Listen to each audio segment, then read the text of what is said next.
الصلاة والسلام على سيد المرسلين وخاتم النبيين أبي القاسم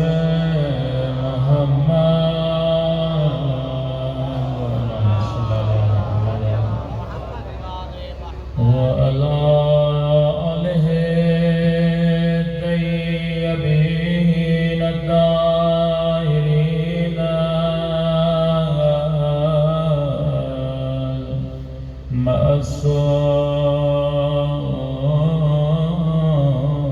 المعصومين سب مل کے دعائیں مومن سمان اللهم كل وليك حجة بن الحسن صلواتك عليه وعلى آله في هذه الساعة وفي كل وليا وحافظا وقائدا وناصرا ودليلا وعينا حتى تسكنه أرضك وتمتعه فيها طويلا برحمتك يا أرحم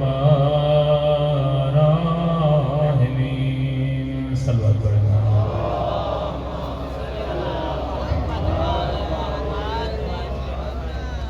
بسم الله الرحمن الرحيم رب اشرح لي صدري ويسر لي أمري واحلل عقدة من لساني يفقهوا قولي أما بعد فقد قال سبحانه وتعالى في محكم كتابه بسم الله الرحمن الرحيم إنما وليكم الله ورسوله والذين آمنوا الذين يقيمون الصلاة ويؤتون الزكاة وهم راكعون صلوات على محمد وعلى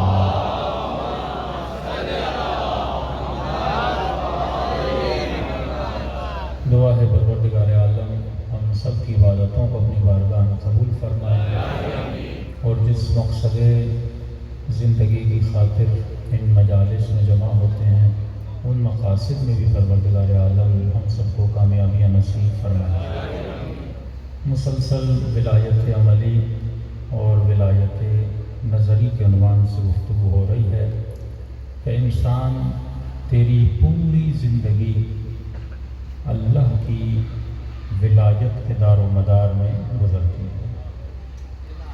یہ جو ہم سانسیں لے رہے ہیں یہ اللہ کی ولایت کے اندر ہے۔ آج ابر رحمت آپ کے اوپر برسا تو خدا نے جب کائنات کو خلق کیا تو اس زمین کے 3 حصوں میں اللہ نے پانی رکھا۔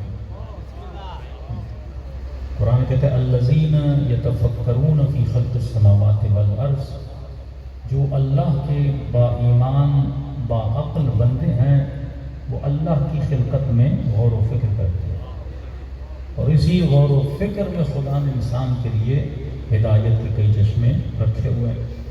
تو زمین کے 3 حصے پانی ہے۔ زمین بنائی انسان کے لیے، انسان کو بھیجا زمین پر۔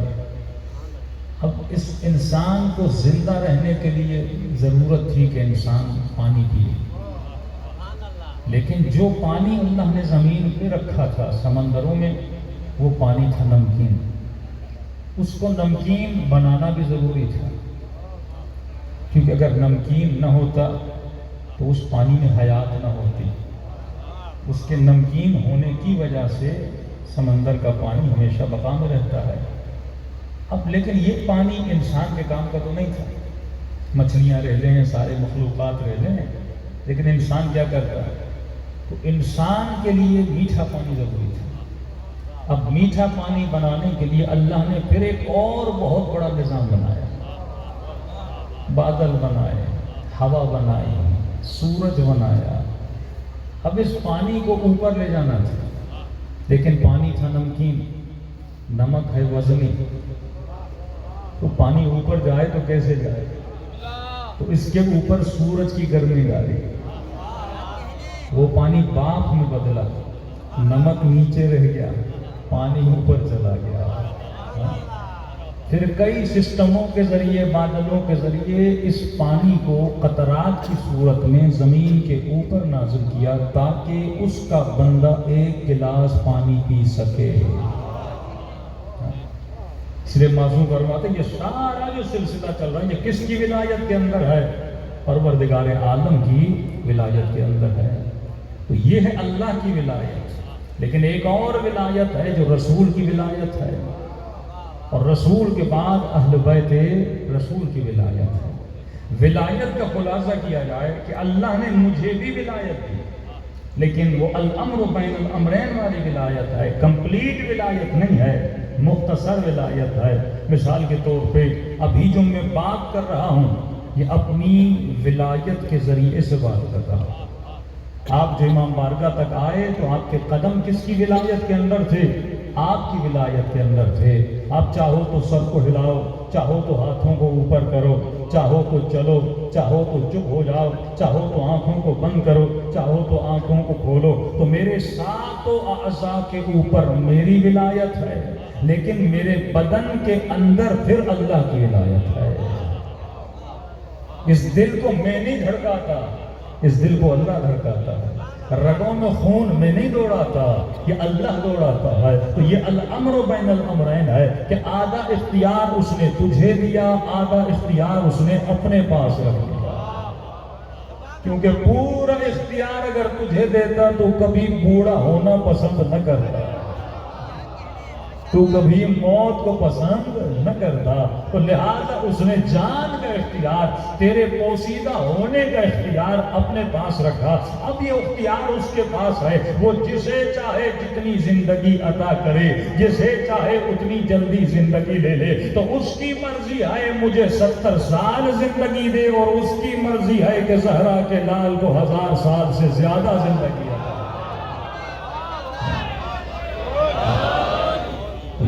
یہ ولایت تو سمجھیے کہ ولایت کا مطلب یہ ہے کہ تیرے اوپر کس کی چلتی ہے؟ ان ہاتھوں پہ میری چلتی ہے، لیکن ان ہاتھوں کے اندر جو خون ہے اس پہ اللہ کی ولایت ہے۔ اور فرمایا بالکل اسی طرح میں نے اسی ولایت کا اختیار، یعنی یہ میرا اختیار ہے میں بادلوں کو اڑاتا ہوں، یہ میرا اختیار ہے میں قطرات کو زمین پہ نازل کرتا ہوں، یہ میرا اختیار ہے میں سورج کو ابھارتا ہوں، یہ میرا اختیار ہے میں اسے غروب کرواتا ہوں۔ اب یہی ولایت میں نے کسے عطا کی ہے؟ اپنے اختیار سے۔ یہ ولایت میں نے مصطفیٰ کو عطا کی ہے، تیرے نبی کو عطا کی ہے۔ اگر وہ اشارہ کرے تو درخت چلتے ہوئے اس کی طرف آتے ہیں، اگر وہ اشارہ کرے تو کنکر اس کے ہاتھ پہ کلمہ پڑھتے ہوئے نظر آتے ہیں، اگر وہ اشارہ کرے تو چاند کو تو ٹکڑوں میں بدل دے۔ اور یہی ولایت میں نے مصطفیٰ کے بعد مرتضیٰ کو عطا کی ہے، اگر وہ اشارہ کرے تو سورج کو پلٹا کر دکھا سکتا ہے۔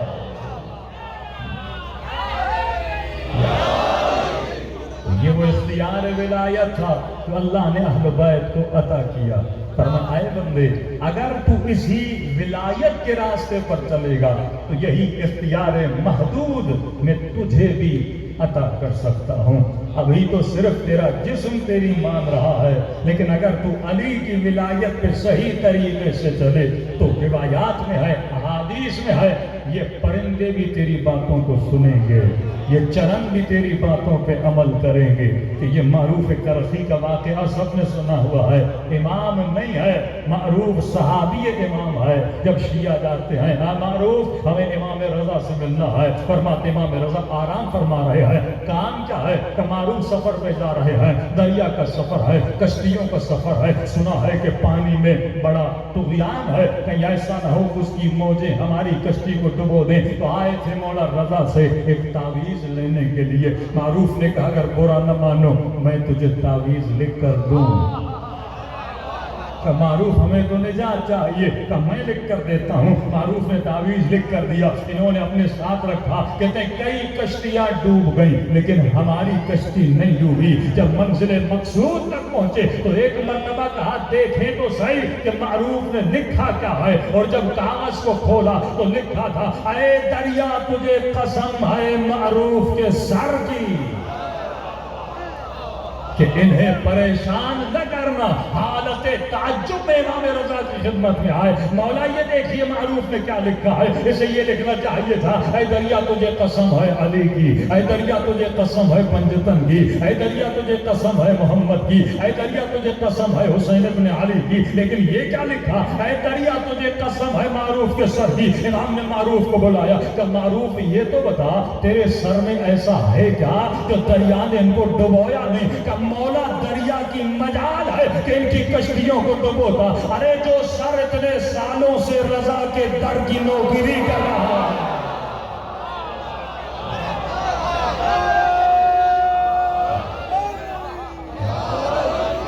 تو یہ ولایت کا خطرہ آپ کو بھی مل سکتا ہے. اگر کوئی قلندر بننا چاہے تو اللہ نے قلندر بننے کا راستہ بند نہیں کیا. آپ بھی قلندر بن سکتے ہیں, آپ بھی سلمان بن سکتے ہیں, آپ بھی حبیب ابن مظاہر بن سکتے ہیں, آپ بھی میں سمیت تمار بن سکتے ہیں. کربلا کا راستہ بند نہیں ہے. حل من ناصر ینصرنا کی آواز بند نہیں ہے. فرق یہ ہے تجھے سننے میں نہیں آتی, لیکن اگر تو ذرا غور کرے تو آج بھی آواز سننے میں آئے گی. ہدایت کا دروازہ بند نہیں ہے. تو جب چاہے اس ولایت کو استعمال کر سکتا ہے. تو ولایت ایک وسیع طاقت ہے, ایک وسیع پاور ہے جو خدا کے پاس ہے. اور کچھ علماء اس طرح فرماتے ہیں کہ جتنے بھی معجزات انبیاء اولیاء حضرت عیسیٰ کرتے تھے یہ اللہ کے اسماء اعظم کے ذریعے کرتے تھے. مثلا کسی نبی کو 5 اسم اعظم ملے, کسی کو 10 اسم اعظم ملے, اور سب سے زیادہ اگر کسی کو اسم اعظم ملے ہیں وہ 14 معصومین کو اسم اعظم ملے ہیں. اب اگر تو اہل بیت کے در کی, رسول کے در کی نوکری کرے تو ہو سکتا ہے وہ تجھے بھی ایک اسم اعظم عطا کر دے. آیت اللہ کشمیری کے لیے مشہور تھا کہ نجف کے علماء نے کہا آئے کشمیری اتنی کرامتیں مت دکھائیے کہیں لوگ آپ کو نبی ماننا نہ شروع ہو جائے, کیونکہ ان کا جو مشرب تھا وہ بڑے جلالی تھے. ایک بندہ آیا کہنے لگا کہ رسول کے پاس علم غیب نہیں ہے, حدیثیں پڑھی آیتیں پڑھی, لیکن بعض لوگوں کا ذہن خارجیوں کی طرح ہوتا ہے, مہر لگی ہوتی ہے, جتنی بھی دلیلیں دو لیکن بندہ سننے کے لیے تیار نہیں ہوتا, سمجھنے کے لیے تیار نہیں ہوتا. تو بالآخر کئی مہینے بحث کو گزر گئے لیکن یہ ماننے کے لیے تیار نہیں تھا. نہیں میں مان نہیں سکتا کہ نبی کے پاس علم غیب تھا, علم غیب تو اللہ کے پاس ہے. تو آقا کشمیری ایک مرتبہ جلال میں آئے کہ میں تجھے بتاؤں پرسوں تو کہاں گیا تھا, میں تجھے بتاؤں تو نے جوانی میں کیا کیا تھا. پریشان ہو گیا. آقا کشمیری آپ کو کیسے پتا چلا کہ جب علی کے نوکر کو اتنا پتا ہے تو علی کو کتنا پتا ہوگا.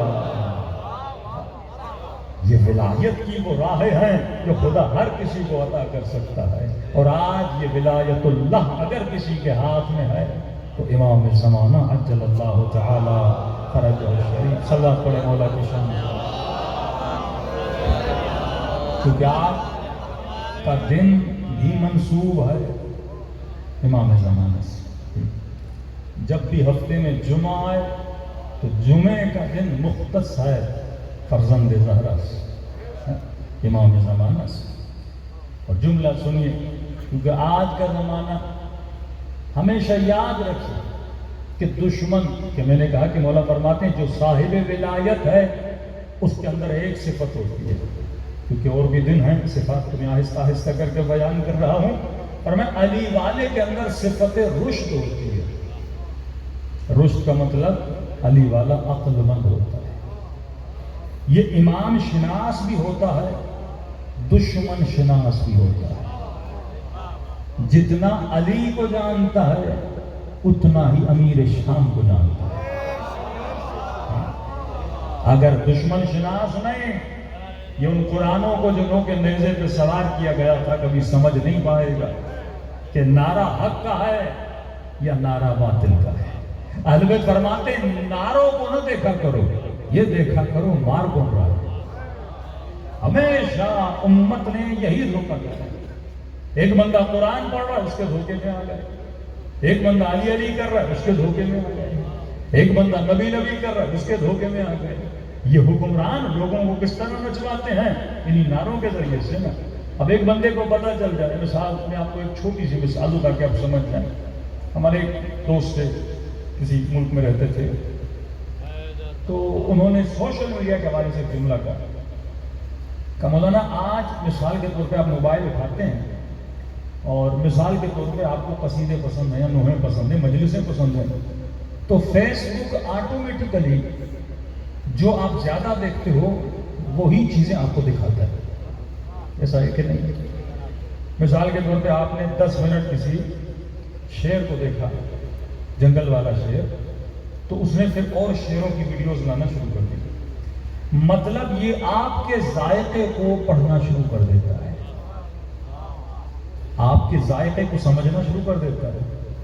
اب مثال کے طور پہ 1 سال 6 مہینے 2 سال آپ نے فیس بک میں یوٹیوب یوز کیا، اگر ان سے پوچھا جائے کہ مثلاً عارف کاظمی یا فلاں صاحب کا ذائقہ بتائیے، فوراً آپ کی آئی ڈی کھولیں گے، سمجھ میں آ جائے گا کہ یہ زیادہ کیا دیکھتا ہے، گانے زیادہ دیکھتا ہے، قصیدے زیادہ دیکھتا ہے، حسین کا حرم زیادہ دیکھتا ہے، اسے نیوز زیادہ پسند ہے، اسے ایکٹر زیادہ پسند ہے، وہ آپ کے ذائقے کو فوراً کیا کرتا ہے، ریڈ کرتا ہے، اور یہاں تک کہ وہ ساری چیزیں آپ کے لیے خود آٹومیٹیکلی لانا شروع کر دیتا ہے۔ یہ ہے دشمن شناسی۔ سمجھیے اس چیز کو کہ محسوس فرماتے ہیں مومن میں رشد ہوتا ہے۔ رشد کا مطلب کیا ہے؟ مومن سب سے پہلے اس کو یہ دیکھنا ہے کہ میرا دشمن مجھ پر حملہ تبھی کر سکتا ہے جب دشمن میرے ذائقے کو سمجھتا ہو۔ اب بھائی خطیب کو اگر پتا ہو کہ مجمع کو علی علی پسند ہے، ہاں اگر ذائقہ پہلے سے پتا ہو تو اسی ذائقے کو پڑھنا شروع کر دے گا۔ ایسا ہے کہ نہیں؟ کسی مجمع کو شعر و شاعری بڑی پسند ہے، تو اس کا اگر ذائقہ پتا ہو تو وہ چیز پڑھ کے مجمع کو کیا کر دے گا؟ خوش کر دے گا۔ تو فرمایا ایون یہاں تک کہ اگر آپ 4 گھوڑے دیکھ رہے ہو، آپ کو کالے رنگ کا گھوڑا پسند ہے اور آپ اس پکچر کو دیکھ رہے ہو اور آپ اپنی انگلیوں سے اس کو زوم کر رہے ہو، اس کے چہرے پہ فوکس کر رہے ہو، پھر اس کی آنکھیں دیکھ رہے ہو کہ مثلا آپ کو اس رنگ کی آنکھیں پسند ہے، کسی انسان کو دیکھ رہے ہو، کسی خاتون کو دیکھ رہے ہو، مختلف رنگ، مختلف چہرے، مختلف بال، مختلف اسکن، مختلف شکلیں ہیں، تو ظاہر ہے جو چیز آپ کو پسند آئے گی آپ تصویریں دیکھ کے جا رہے ہو، لیکن جو تصویر آپ کی پسندیدہ تصویر ہے تو XYZ کوئی بھی تصویر ہو، آپ وہاں پہ رک جاؤ گے، رکنے کے بعد آپ زوم کرو گے۔ یہ بھی وہ ریڈ کرتے ہیں اتنی باریکی تک، ہر انسان کا ذائقہ ان کے پاس پڑا ہوتا ہے۔ انٹرنیشنل جو ایجنسیز ہیں وہ بندے کو اسی طرح ہائی جیک کرتے ہیں۔ اب کریں گے کیا؟ مثال کے طور پہ 6 مہینے کا پروفائل نکالیں گے، ان کو پتا چلا کہ اس بندے کو مثلاً گھوڑا پسند ہے، اور کون سا گھوڑا؟ کالے رنگ کا گھوڑا، یہ اس کو بڑا پسند ہے کیونکہ یہ اس گھوڑے کی پکچر پر 1 منٹ کے لیے رک گیا تھا اور اس پہ اس نے زوم بھی کیا تھا، دیکھا تھا۔ اب ایک بندے کو آپ کا دوست بنا کے بھیجیں گے، آئے گا آپ سے ملے گا، دوست بنے گا، آپ کے ساتھ بیٹھے گا، کہے گا شاہ جی مسئلہ یہ ہے کہ مجھے گھوڑے بڑے پسند ہیں، آپ کہو گے مجھے بھی پسند ہے، پھر کہے گا مجھے کالا گھوڑا بڑا پسند ہے۔ اب اس کو پتا ہے کہ آپ کو کیا پسند ہے، اسی طرح آپ کو جھانسے میں لائے گا، آپ بھی کہو گے مجھے بھی کالا گھوڑا بڑا پسند ہے۔ اب کہے گا میرا ایک دوست ہے اس کے پاس گھوڑوں کا استبل ہے، اگر دل کرے تو وہاں چلیں۔ اب آپ کو تو پسند ہے، آپ کہو کہ کیوں نہ چلیں، چلو اس زمانے میں گھوڑے تھے، آج ہیں گاڑیاں۔ کہے گا مجھے فلاں گاڑی پسند ہے، اس کو پتا ہے کہ آپ کو کیا پسند ہے، کون سی گاڑی پسند ہے، آپ کو وہاں پہ لے جائے گا اور آپ کی زندگی میں آپ کے اوپر کوئی احسان کر لے گا، کہے گا میں آپ کو وہ گھوڑا دلوا دیتا ہوں۔ اب آپ تو پوری زندگی اس کی نوکری کرو گے نا، اس کی جھانسی میں آ جاؤ گے نا. بالکل اسی طرح جنگ صفین اگر امیر شام نے جیتی ہوئی جنگ مولا کے ہاتھ سے نکالی، کیسے نکالی؟ انہوں نے پڑھ لیا تھا جو علی کے ساتھ آئے ہیں ان کے دلوں میں علی سے اتنی محبت نہیں ہے.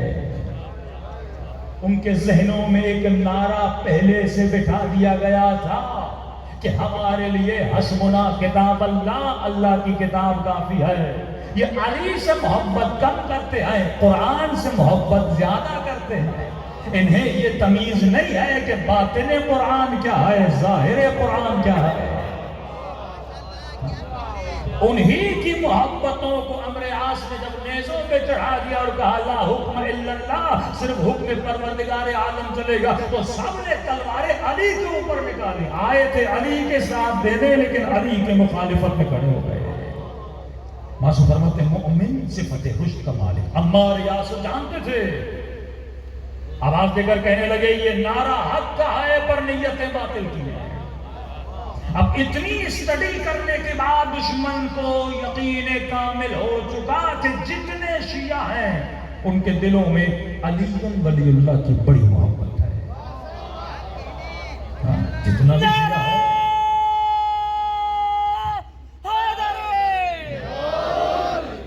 مولا علی کی بڑی محبت ہے. لہذا شیعوں میں اگر کوئی بھی سازش رچنی ہے تو وہ علی ولی اللہ سے ہوگی، کیونکہ یہ ہر چیز علی پہ قربان کرنے کے لیے تیار ہو جاتے ہیں. پہلے سے آپ کو اسٹڈی کیا گیا. اب خطیب بھی اسی نام سے لڑوائے گا، دشمن بھی اسی نام سے لڑوائے گا. یعنی وہ نام جو دلوں کو جوڑتا تھا اسی نام کے ذریعے سے دلوں کو توڑا جائے گا. اب یہاں پہ کون بچے گا؟ جس کے اندر صفت رشد ہے، جس کے اندر صفت رشد ہے. اچھا ہم بچیں تو کیسے بچیں؟ یاد رکھیے جب تک آپ کا قبلہ صحیح نہیں ہو. قبلہ صحیح کریے. مثال دوں، نماز اچھی چیز ہے لیکن قبول تب ہے جب اس کا قبلے کی ڈائریکشن صحیح ہو. یاد رکھیے یہ چیزیں، یاد رکھیے. اگر آپ نے 100 رکعت نماز پڑھی پر قبلہ صحیح نہیں تو نماز صحیح نہیں ہے. شیعوں کا قبلہ ہے آل رسول، شیعوں کا قبلہ آل رسول. نبی اپنے جانے کے بعد قبلہ دے کر گئے اور بہترین کسی مفتی کو بٹھائیے بحث کریے، نبی ایک قبلہ دے کر گئے. فرمایا علی الحق والحق مع علی. علی حق کے ساتھ ہے، حق علی کے ساتھ ہے. مطلب نبی جانتے تھے کہ میرے جانے کے بعد ظاہر بڑے بڑے صحابی، بڑی بڑی شخصیات، اتنے اختلافات ان کے آپس میں ہو گئے. بس زبیر و مولا علی پھوپھی کا بیٹا ہے، اتنا قریبی رشتہ دار ہے. اب امت کیا کرے؟ ایک عام بندہ مثلاً آپ میرا بھی احترام کریں، ایک اور مولانا کا بھی احترام کریں، تیسرے مولانا کا بھی احترام کریں. یہ بھی خطیب ہے، وہ بھی خطیب ہے، وہ بھی خطیب ہے. اب یہ 4 مولوی آپس میں لڑیں تو عوام کیا کرے؟ یہ مسئلہ ہے کہ نہیں ہے پاکستان میں؟ وہ کہے گا وہ مولوی سے اس کے سر پہ بھی امامہ، وہ کہے گا وہ مولوی سے اس کے سر پہ بھی امامہ. تو عوام تو ویسے گھبرا جائے گی. تو رسول کے بعد جتنے اختلافات ہوئے عوام کا قصور نہیں تھا، کیونکہ قبلے اتنے زیادہ تھے. عوام کے اندر صفت رشد ہوتی، اگر وہ صحیح قبلے کو پہچان لیتے تو عمار کی طرح کامیاب رہتے، سلمان کی طرح کامیاب رہتے. فرمایا علی مع الحق والحق مع علی. علی حق کے ساتھ ہے اور حق علی کے ساتھ ہے. یہ مت دیکھنا کہ حق کہاں جا رہا ہے. یعنی کئی ایسے لوگ آئیں گے جو کہیں گے حق یہاں ہے، حق یہاں ہے، حق یہاں ہے، اور ہاں حق کی بات بھی کریں گے، قرآن کی بات بھی کریں گے، تلاوت قرآن بھی کریں گے، خوارج قرآن کی آیتیں پڑھیں گے، میری حدیثیں پڑھیں گے. لیکن تو یہ مت دیکھنا کہ حق کہاں ہے، یہ دیکھنا علی کہاں ہے. صحیح بخاری کی حدیث ہے کہ عمار لوگوں کو جنت کی طرف بلائے گا اور مقابل کا لشکر لوگوں کو جہنم کی طرف بلائے گا. صریحاً الفاظ صحیح بخاری میں. لیکن لوگ پھر بھی نہیں سمجھے. کیوں؟ کیونکہ لوگوں نے حق کو نہیں پہچانا. تو قبلہ ایک کرنا ہے. نماز پڑھو گے ڈائریکشن ایک ہونی چاہیے. تو جب تک شیعت کے پاس امام زمانہ ہے، امام وقت ہے، یہ اس کا قبلہ ہے. شیعہ 7ویں امام کے بعد کئی اور کافی عرصہ گمراہ رہے. آرگنائزیشن آف لا سب سے زیادہ جس امام نے وکیل بنائے وہ 7ویں امام. سب سے زیادہ جس امام کو خمس ریسیو ہوتا تھا وہ 7ویں امام. اب ظاہر وکیل زیادہ تو مال آتا تھا. امام ہوئے شہید. اس کے بعد سے امام رضا صلوات پڑھے محمد و آل محمد.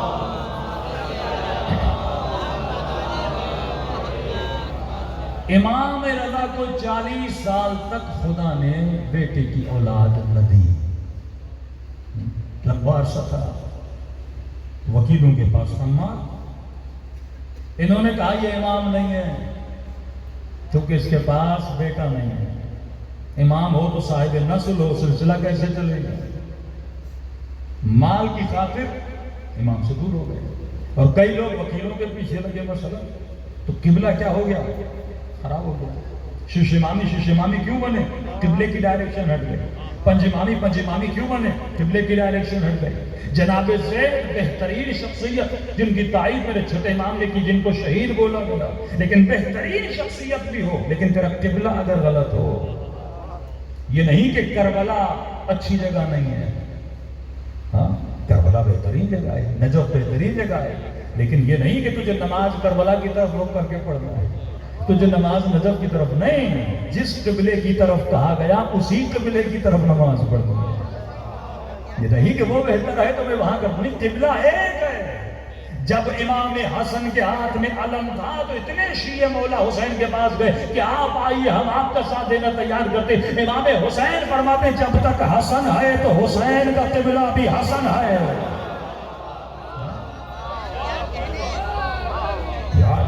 دو امام حی و حاضر ہوں لیکن قبلہ اس وقت ایک ہوتا ہے. دو امام زندہ ہیں, امام ایک ہوگا, وہ امام دنیا سے جائے گا پھر امام ایک ہوگا. ایک وقت میں نہ دو امام ہو سکتے ہیں نہ ایک وقت میں دو خدا ہو سکتے ہیں. قبلہ ہمیشہ تیرا ایک ہونا چاہیے. تو قبلہ کعبہ ہے, قبلہ مکہ ہے, اور اس کے بعد محترم سب ہے, لیکن تیرا قبلہ ایک ہے. اب اسی لیے امام رضا کو کہا جاتا ہے غریب الغربا. اکثر لوگ سمجھ لیں کہ مولا مشہد میں آ کے بیٹھ گئے غریب الغربا. اس طرح تو آپ کے تقریباً سارے امام بیچارے غریب الوطن ہیں. ہاں ان سے زیادہ تو جناب سیدہ غریب ہیں جو اپنے وطن میں غریب ہیں. مدینۃ النبی میں اس نبی کی نہ کوئی قبر ہے نہ کوئی مزار ہے نہ کوئی نشانی ہے. یہ تو اور زیادہ غربت ہے نا کہ نبی کی بیٹی اپنے بابا کے شہر میں قبر نہیں ہے. تو اکثر ظاہر کہتے ہیں نا امام رضا آپ تو غریب نہیں ہیں, آپ کا گنبد, آپ کا صحن, آپ کے اتنے خادم جو کسی امام کے نہیں ہیں. تو غریب کا مطلب یعنی غریب الغربا, یعنی 12 اماموں میں ایک ایسا امام جس سے سب سے زیادہ اپنوں نے تکلیف دی. ایسے ایسے الزام لگائے کہ اس ممبر پہ ہم بیان بھی نہیں کر سکتے اپنے امام کا. اور جب اللہ نے بیٹا دیا تو کچھ بدبختوں نے کہا کہ آپ کا بیٹا نہیں ہے. اتنے الزام امام پہ لگائے. امام نے پروف کیا کہ میرا بیٹا ہے. ایک کھیتی باڑی میں گئے, اس وقت چہرے شناس لوگ ہوتے تھے جو چہرے دیکھ کر بتاتے تھے یہ بیٹا کس کا بیٹا ہے. امام نے کہا جسے بلانا ہے بلاؤ, جو حق پر ہے اس سے ڈرنے کی ضرورت نہیں ہے. باطل والے ہوں, ہم ہر چیلنج کو ایکسیپٹ کرتے ہیں. تو امام کو یہاں تک بہترامی, امام کو آپ کھیتوں میں چلے جائیے, ان کسانوں کے ساتھ کھیتی باڑی کریے.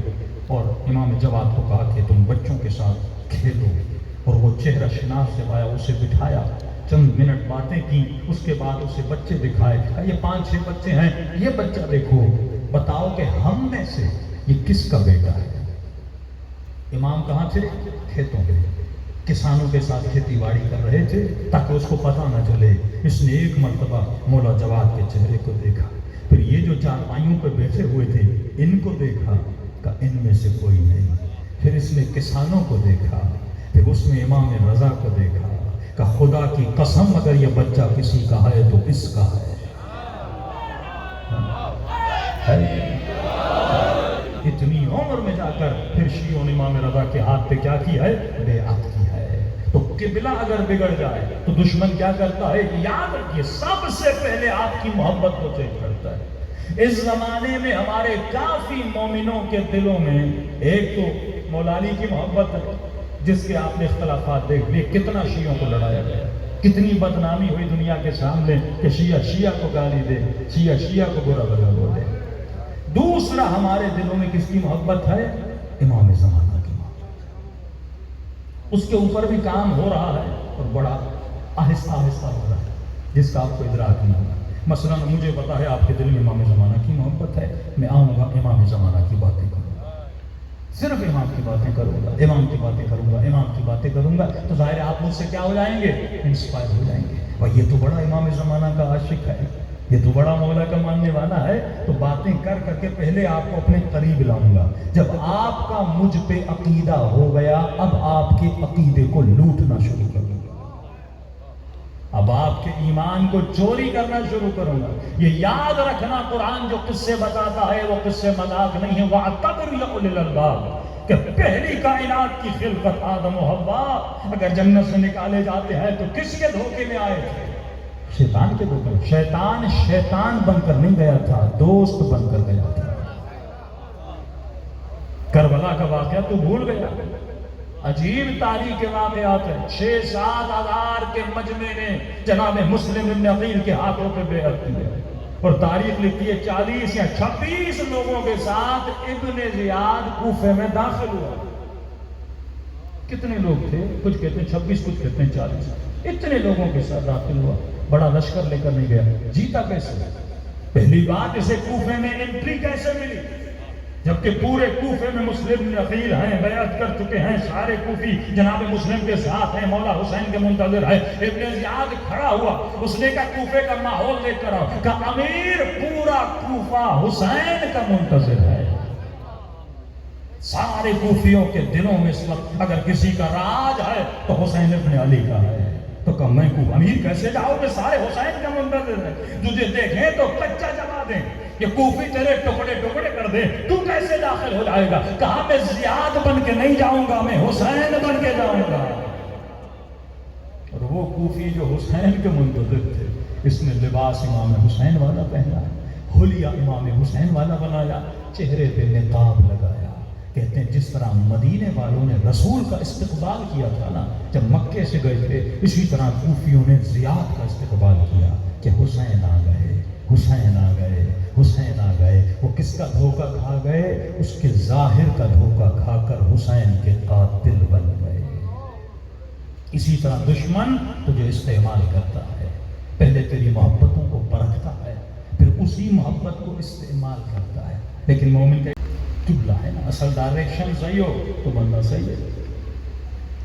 تو امام زمانہ جب تک غیبت صغریٰ میں تھے تو مومن کے قبلے کا پتہ تھا، پہلا نائب، دوسرا نائب، تیسرا نائب، چوتھا نائب، نواب اربعہ، کہ اگر شیعوں کو کوئی سوال ہوتا تھا ان نائبوں کو لکھتے تھے، وہ امام سے پوچھتے تھے، ان کو جواب ملتا تھا۔ اب امام جا رہے ہیں غیبت کبریٰ میں، امام نے کہا آج کے بعد اگر کوئی یہ کہے کہ میں نے امام زمانہ کو دیکھا، یہ بھی ایک شبہ ہے، حل کرتا ہوا جاؤں۔ اکثر لوگ پوچھتے ہیں کہ اب اگر میرے جانے کے بعد میں غیبت کبریٰ میں جا رہا ہوں، اب اگر کوئی کہے کہ میں امام زمانہ سے ملا ہوں تو اسے جھٹلا دینا، وہ کذاب ہے۔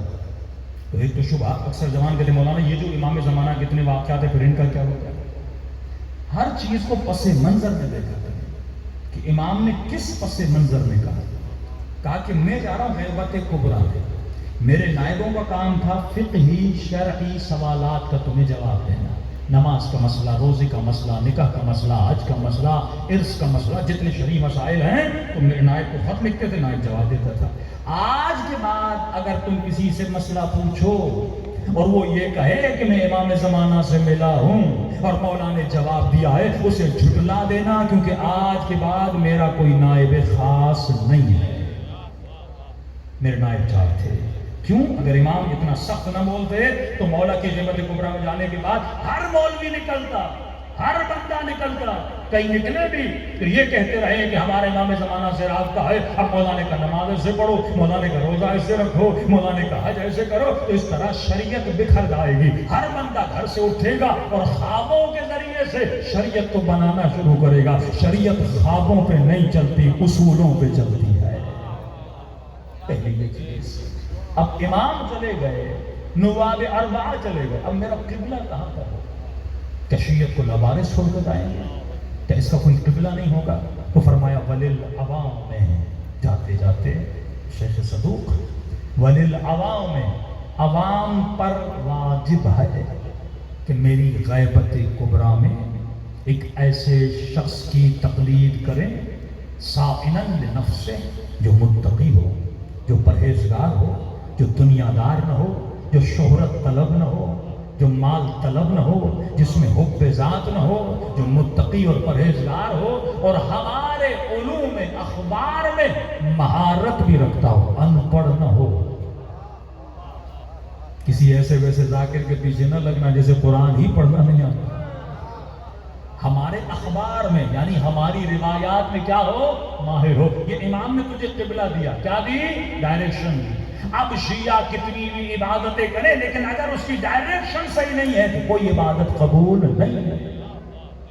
بڑے سے بڑا متقی شیعہ مل جا، لیکن آج ڈائریکشن تمہارے مراجع ہیں، آج ڈائریکشن متقی پرہیزگار اخبار اہل بیت میں مہارت رکھنے والے، اس کو لفظ مرجع دو یا کوئی بھی لفظ ہو، عالم بولو، مرجع بولو، علامہ بولو، جو بھی بولو، جو اخبار اہل بیت میں مہارت رکھتا ہو اور صائناً لنفسہ ہو، اپنے نفس کو ایسے بچایا ہو جیسے سلمان نے بچایا، جیسے حبیب ابن مظاہر نے بچایا، جو بری شہرت نہ رکھتا ہو، بری شہرت یعنی اچھی شہرت رکھتا، آیت اللہ محسن الحکیم، شہید باقر الصادق، آیت اللہ عثمہ خمینی، آیت اللہ عثمہ بہجت، یہ اتنے بڑے بڑے علماء کہ صائناً لنفسہ تھے، لوگ ان کی قسمیں کھاتے تھے کہ ہمیں زندگی گزر گئی، ہم نے اس بندے کو مکروہ کرتے ہوئے نہیں دیکھا۔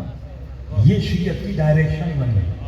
آج دشمن اور کچھ بھی نہیں کرے گا، صرف آپ کی ڈائریکشن کو بدلے گا، کبھی کسی مرشد کی طرف، کبھی کسی ذاکر کی طرف، کبھی امریکہ کی طرف، کبھی انگلینڈ کی طرف، تو کیا کرے گا؟ ڈائریکشن بدلتا رہے گا۔ تو اگر شیعت کی ڈائریکشن ایک رہے تو ان کو امام زمانہ یہاں بھی مدد کریں گے، وہاں بھی مدد کریں گے۔ پورے عالم اسلام کے شیعہ کمزور نظر آتے ہیں، لیکن آپ کو عراقی شیعہ، ایرانی شیعہ، لبنانی شیعہ مضبوط کیوں نظر آتے ہیں کہ ایک طرف یہی امریکہ تونس میں گیا، یہی امریکہ لیبیا میں گیا، یہی امریکہ مصر میں گیا، لیکن اتنے سال گزرنے کے بعد مصری آج تک خود کو سنبھال نہیں سکے، لیکن عراقی شیعہ نے امریکہ کو نکال بھی دیا، اپنی مضبوط فوج بھی بنا دی۔ وہی حزب اللہ لبنان چھوٹا سا شیعوں کا ٹولہ ہے، لیکن اتنی کامیابی ملی، ایک طرف عرب کے 40 ممالک لیکن اسرائیل سے جیت نہیں سکے، ایک طرف 20-25 ہزار کا ایک گروپ ہے جو اسرائیل کو شکست بھی دیتا ہے۔ ان شیعوں کو کیوں مدد ہو رہی ہے؟ کیونکہ ان کا قبلہ صحیح ہے، اصل ڈائریکشن ہے۔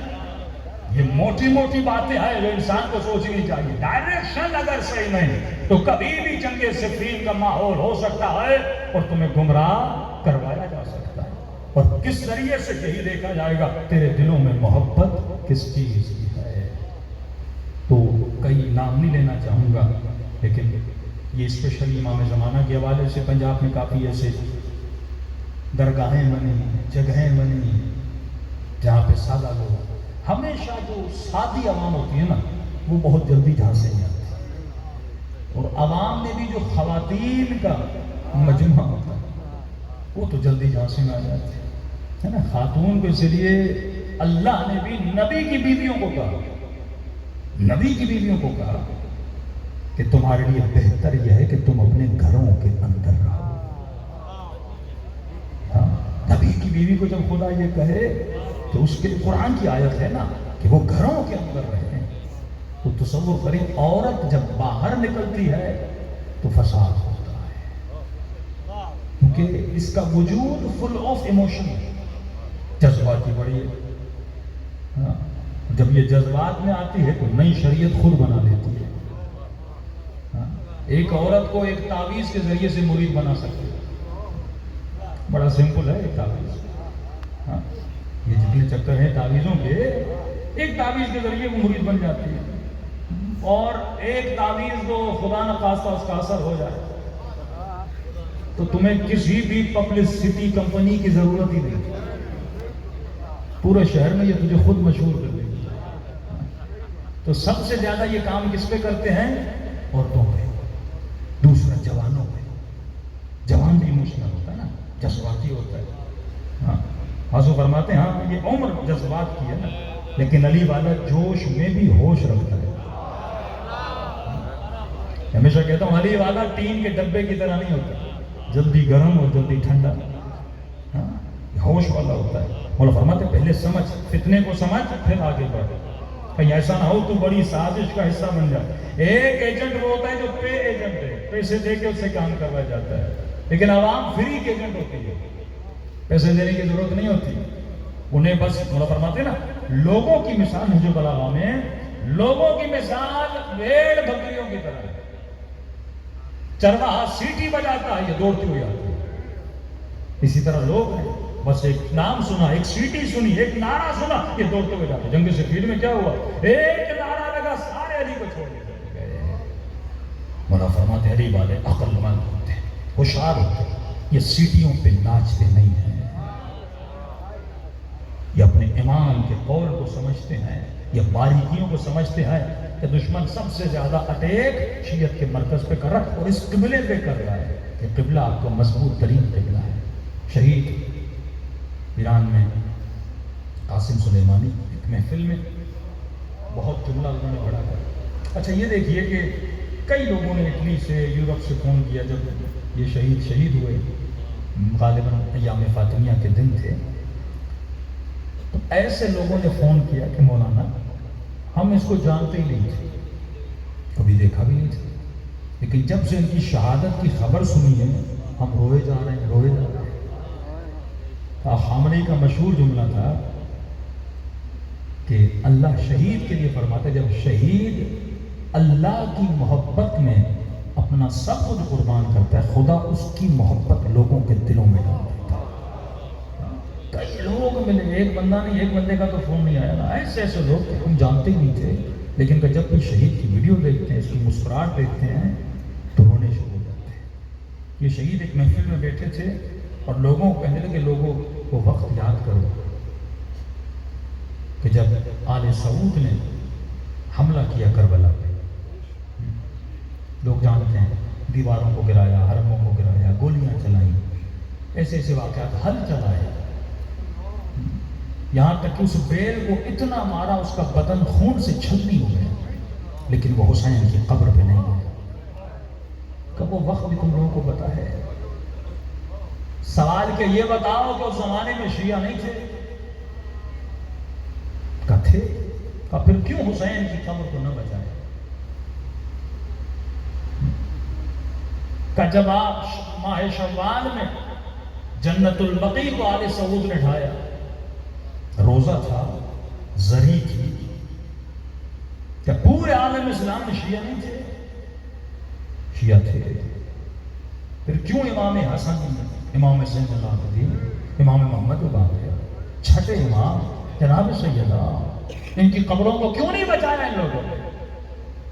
کتنے قبلہ طاقت نہیں تھی، پاور نہیں تھا، بچا نہیں پائے. اچھا جب ان صدام لعین نے امام حسین کے روزے پہ گولیاں چلائی، آج بھی جاتے ہو دیواروں پہ نشان ہیں، حوضے گرا دیے، مدرسے گرا دیے. آج نجف میں بہت چند مدرسے آپ پڑھیں گے، اتنا قدیمی حوضہ ہے تشیعوں کا، لیکن مدرسے نظر نہیں آتے، وہ سارے صدام نے ڈھا دیے.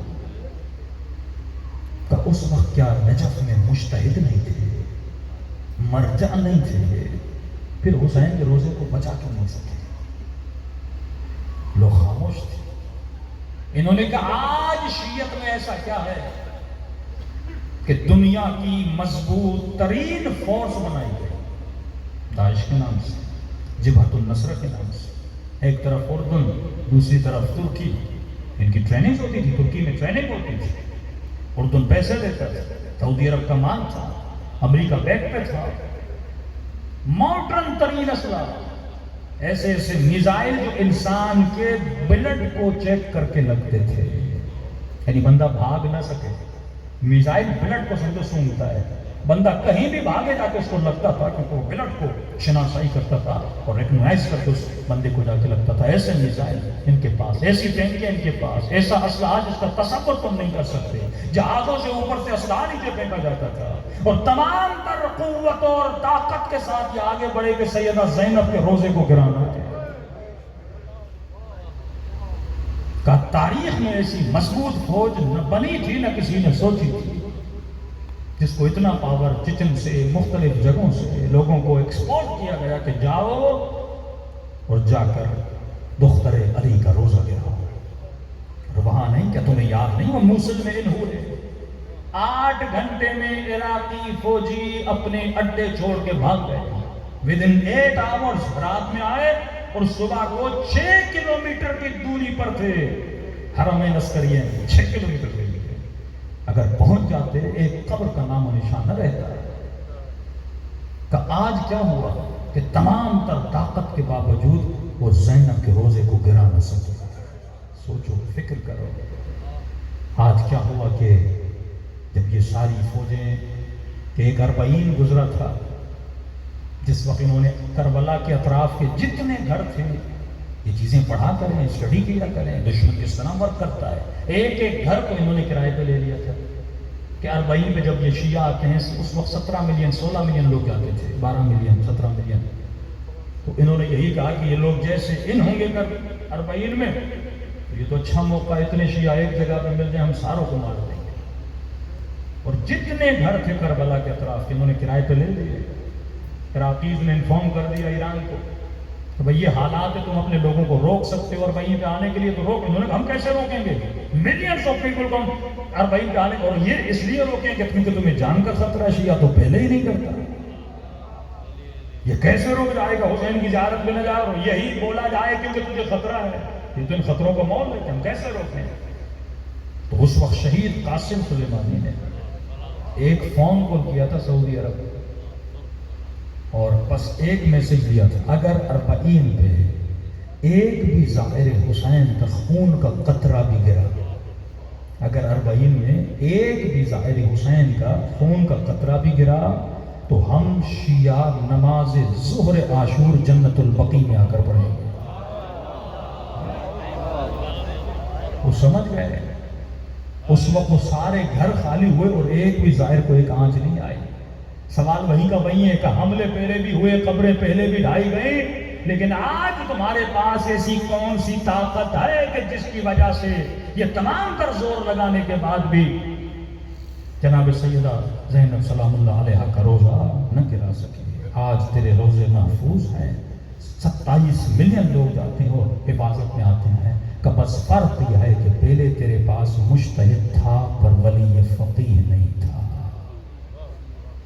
یہ شیعت نے ایک نیا انقلاب تھا کہ تم نے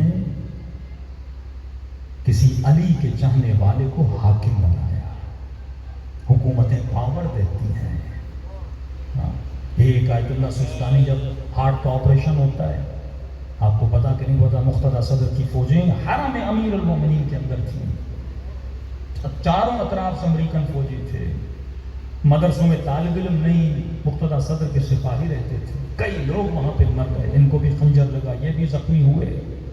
صرف ایک کال دی تھی آیت اللہ عظمہ سستانی نے کہ ہر شیعہ پر واجب ہے کہ اپنے گھروں سے نکلے اور حسین کے دفاع کے لیے آ جائے۔ جب ملینز لوگوں کا ہجوم آیا تو سارے امریکی دوڑ کے بھاگ کے چلے گئے۔ یہ تیرا قبلہ ہے، اگر ڈائریکشن اپنی صحیح نہیں کرو گے، بندہ کتنے بھی لمبے سفر پہ نکلے، گاڑی تیرے پاس ہو، پیٹرول تیرے پاس ہو، کپڑے تیرے پاس ہو، بستر تیرے پاس ہو، لیکن ڈائریکشن نہ ہو، کبھی ہدف تک نہیں پہنچو گے۔ تو دشمن اسی ڈائریکشن کو توڑنا چاہتا ہے کہ نماز پڑھتا رہے، عزاداری کرتا رہے، حسین حسین کرتا رہے، لیکن اس کی ڈائریکشن صحیح نہ ہو۔ یہ شیعہ بنے، موالی بنے، چرسی بننے کو سے جو بننا ہے، دن رات نمازیں کرتا رہے۔ نہیں دیکھے آپ نے کئی مسلمانوں کے مراقبے ملتان میں بنے ہوئے، 4 منزلہ بلڈنگیں بنی ہوئی ہیں، یہ پہلی منزل کا مراقبہ یا دوسری منزل کا مراقبہ یا تیسری منزل کا مراقبہ، پوری رات اللہ اللہ کرتے رہتے ہیں۔ وہ کہتے ہیں تو کرتا رہے اللہ اللہ، ہمیں تیرے اللہ سے خطرہ نہیں ہے، اللہ کے نظام سے خطرہ ہے، جس نظام کو آ کر حجت خدا امام زمانہ کا نافذ کرے، اور تو اس نظام کا مددگار ہے، تو کسی کہ ایسے ویسے کے دھوکے میں نہ ہوں۔ ابھی کئی لوگ امام زمانہ کا نعرہ لے کر لوگوں کو انسپائر کر رہے ہیں، تو کوئی بھی ایسا بندہ آ کر کرے نا، اس کا قبلہ چیک کر لو، بس میں ایک ہنٹ دے رہا ہوں تمہیں، کیا چیک کر لو؟ قبلہ۔ ذاکر آئے، مولوی آئے، جنا کے والا خطیب آئے، اس سے پوچھ لینا کہ قبلہ تیرا قبلہ کیا ہے؟ اے امام زمانہ کی باتیں کرنے والے، تیرا قبلہ کیا ہے؟ ایک سوال کرنا، آپ تقلید کس کی کرتے ہو؟ آپ کس مجتہد کو مانتے ہو؟ آپ اپنے فقہی مسائل کس امام کے نائب عام سے سوال کرتے ہو؟ تو اگر یہ کہے تو نہیں ضرورت نہیں، ہم خود ہی کر لیتے ہیں، تو سمجھ جانا اس کے پاس ڈائریکشن نہیں ہے۔ جب خود اپنے پاس ڈائریکشن نہیں ہے، یہ تجھے کہاں لے جائے گا؟ بندے کے پاس اپنی تو ڈائریکشن ہونی چاہیے نا۔ اگر یہ خود صحیح راستے پر نہیں ہے تو تجھے صحیح راستے پر، یہ بالکل آپ کو ویک پوائنٹ بتا رہا ہوں۔ ہاں، کئی لوگ ہیں جو کسی کے خلاف بھی باتیں نہیں کرتے، لیکن جب پوچھو گے نا قبلہ کیا ہے تو بات کو گول مول کر جاتے ہیں۔ جانتے ہیں بھائی مثلاً یہاں پہ سارے مقلد ہیں، مجتہدین کو ماننے والے ہیں، تو جب باتیں کرو گے تو باتوں گول مول کرتے ہیں۔ یا کچھ لوگ یہ کہتے ہیں کہ بھائی ہاں ہم تقلید کرتے ہیں لیکن ان کی نہیں کرتے۔ اب کن کی کرتے ہو؟ کہتے وہ جو شیخ صدوق مجلسی جو دنیا سے چلے گئے، صدیاں گزر گئیں، ہم ان کی تقلید کرتے ہیں۔ کہ پھر تجھ میں تو وہی عقیدہ ہے جو ہمارے اہل سنت کے بھائیوں کا ہے، وہ بھی صدیوں سے ایک مردہ مجتہد کو مان رہے ہیں۔ شیعہ مردہ کو نہیں مانتے، زندہ کو مانتے ہیں۔ امام ابو حنیفہ، امام مالک، امام حنبل، یہ سارے زندہ نہیں ہے نا، صدیاں گزر گئی، لیکن آج تک اہل سنت کس کی تقلید میں ہے؟ امام حنیفہ کی تقلید میں، کوئی امام حنبل کی، کوئی امام مالک کی، کوئی امام شافعی کی۔ تو ہمارے یہاں واحد نظریہ ہے کہ ہم امام بھی وہ ہوتا ہے جو زندہ ہو، اس کا نائب بھی وہ ہوتا ہے زندہ ہو۔ خمینی کا نام بڑا تھا لیکن دنیا سے گئے، اب خمینی کی تقلید حرام ہے۔ اب اس کی کرو جو زندہ ہو، کیونکہ جب زندہ ہوگا تو حالات کو سمجھے گا، جو قبر میں ہے اس سے تو رجوع کیسے کرے گا؟ امام ہے لیکن پردہ غیب میں جا رہا ہے، مولا کہہ رہا اب تو ڈائریکٹ مجھ سے مل نہیں سکتا، تو لہٰذا ان کی طرف رجوع کرو جو میرے اخبار کو، حالات کو، واقعات کو، سیاست کو، پولیٹکس کو، تمام تر مسائل کو سمجھتے ہیں، لہٰذا وہ تجھے صحیح ڈائریکشن دے سکیں گے۔ اب بیچارہ اہل سنت اگر نیا مسئلہ آ جائے، ٹیسٹ ٹیوب بی کا مسئلہ ہے، کس سے پوچھے گا؟ امام حنیفہ سے پوچھے گا۔ اب وہ کیسے بتائے گا ان کو؟ اس زمانے میں تو یہ مشینری نہیں تھی۔ ہاں، خون ڈونیٹ کرنے کا مسئلہ، اپنا خون کسی کو دے سکتا ہوں، اس زمانے میں تو یہ ایشو نہیں تھا۔ اب بیچارے امام حنیفہ کیسے بتائیں گے، امام شافعی کیسے بتائیں گے؟ تو کہتے ہیں کہ ہم امام حنیفہ کو مانتے ہیں، لیکن مفتی پھر کرتا اپنی ہے، فتویٰ اپنا دیتا ہے، نام امام حنیفہ کا یوز کرتا ہے۔ تو ہمارے یہاں یہ ہے کہ مجتہد وہ ہو جو زندہ ہو، یہ شرط ہے۔ زندہ ہوگا تو حالات کو سمجھے گا۔ ہاں، شیعہ کیوں مضبوط ہیں؟ اسی لیے اگر کل خدا نخواست آپ کو یہ پتا چلے کہ ایرانی شیعہ ناکام ہوئے، اس کی دلیل بھی یہی ہوگی، جہاں پر بھی اجتہاد کو چھوڑیں گے، مرجعیت کو چھوڑیں گے، ایرانی قوم تب تک کامیاب رہے گی جب تک مرجعیت کے ساتھ رہے گی۔ جس دن اس قوم نے مرجعیت کو چھوڑا، یہ قوم بھی برباد ہو جائے گی، کیونکہ نجات قبلے کی ڈائریکشن میں ہے۔ قبلہ صحیح ہے تو بندے کو نجات ملتی ہے، قبلہ اور ڈائریکشن صحیح نہیں ہے تو بندہ دنیا میں بھی ناکام ہے، آخرت میں بھی ناکام ہے۔ صلی اللہ علیہ محمد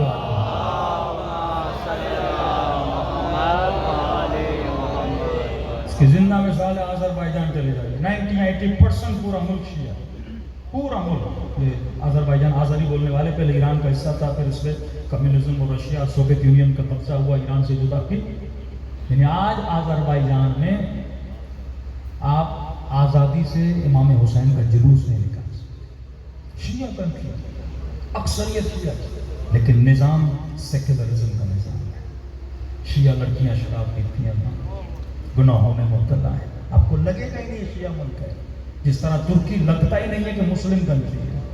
ہاں، پورا سیکولر نظام ہے نا، بس نام مسلمان کا رہ چکا، اسلام نام کا نام نہیں ہے، اسلام نظام کا نام ہے۔ بندہ مسلمان ملک میں جائے تو اسے حجاب نظر آئے، اس سے عفت نظر آئے، اور خدا کا شکر ہے کہ آپ کے ملک میں اسلامی نظام نہیں ہے لیکن لوگ بڑے اسلامی ہیں۔ پاکستان کی خوبی یہ ہے، آپ کا کلچر بڑا اسلامی ہے۔ یہاں پہ خاتون اگر موٹر بائک پہ بیٹھتی ہے تو اس کے بیٹھنے میں بھی حیا ہے، حیا کی نشانی ہے نا۔ اس کا کافی بھی انسپریشن ہندو کلچر سے بھی تھی، خود ہندو کلچر میں بڑا حیا ہوا کرتا تھا نا۔ اب آہستہ آہستہ ان کو بے حیا بنا دیا، کیونکہ دین اور دین کی جڑیں ان کی اتنی مضبوط نہیں تھیں، تو جن کی جڑیں سست ہوتی ہیں وہ قوم ریت کی طرح جلدی گر جاتی ہیں. جیسے چائنا ہے، بدھسٹ ہیں، ان کی جڑیں بڑی کمزور تھیں. آج پورا چائنا سیکولر ہو چکا ہے. جاپان چلے جائیے، شادی کرتے ہیں کرسچن کی طرح اور مرتے ہیں بدھسٹ کی طرح، اور زندگی گزارتے ہیں بے دینوں والی. جاپان کا عجیب ہے، جب شادی کرتے ہیں تو چرچ میں جا کے شادی کرتے ہیں، جب مرتے ہیں تو بدھسٹ کی طرح خود کو جلاتے ہیں، پتہ نہیں کیا کرتے ہیں، اور جب زندگی گزارتے ہیں تو زندگی بے دینی والی گزارتے ہیں. یعنی زندگی میں لائق ہوتے ہیں، شادی کرتے وقت مسیحی ہوتے ہیں، مرتے وقت بدھسٹ ہوتے ہیں. یہ دنیا کا حال ہو رہا ہے. لیکن خدا کا شکر کرو، جب تو پیدا ہوتا ہے تیرے کانوں میں اذان دی جاتی ہے. جب تو دنیا سے جاتا ہے تو تجھے کربلا کا کفن پہنایا جاتا ہے. یہ مجلسوں کی برکت ہے. اگر یہ مجلسیں نہ ہوتی آج پتہ نہیں تیرا حال بھی کیا ہوتا. تو یہ شکر کرو امام حسین کا کہ اگر کربلا نہ ہوتی تو آج شیعت نہ ہوتی. یہ دین، یہ حیا، یہ عفت، یہ غیرت اگر باقی ہے تو کربلا کی وجہ سے باقی ہے. صلوات پڑھیں محمد و آل محمد.